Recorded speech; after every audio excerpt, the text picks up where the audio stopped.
Hoy vamos a discutir la comida mexicana y voy a mirar un video con los tacos tradicionales de la Mitla Café. Vamos. It's a small Mexican restaurant in a small California city.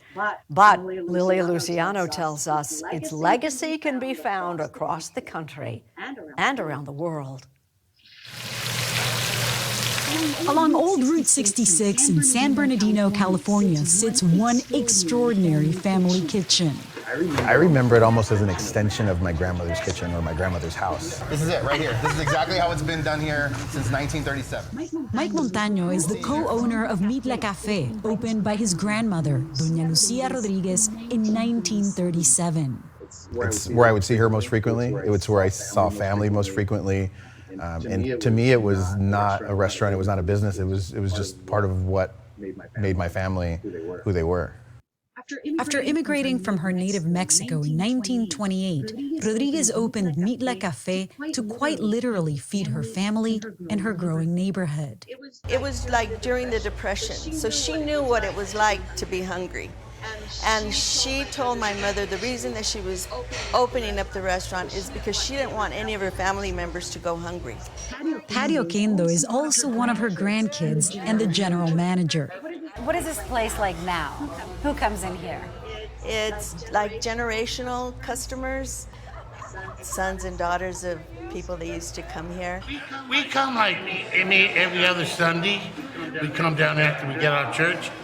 What's the tradition with having menudo on Sundays? Hangover? Enter through these old doors, and the lines that divide us disappear almost as fast as their famous chile relleno on a hot plate. State senators, congressmen, everyone comes here. A place to be seen. It's a place to eat.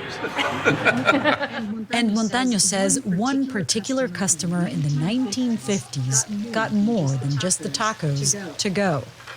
The legend, as I know it, across the street was a burger stand called Bell's Burgers, and the owner, Glenn Bell, saw that my grandparents had a line to purchase tacos. At the time, I think they were 25 cents each. And he wanted to understand this food item and why people liked it so much and why it was so popular.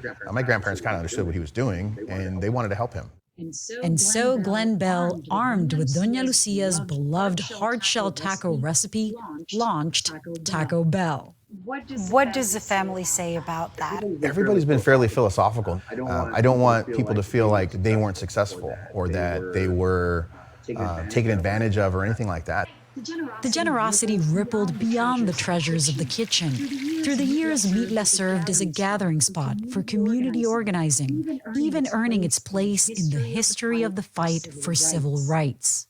One of the most important stories that I know about was the meeting of different community organizations that helped to desegregate public swimming pools in San Bernardino. There were days of the week that Mexican kids of Mexican descent, could not swim in the local swimming pools.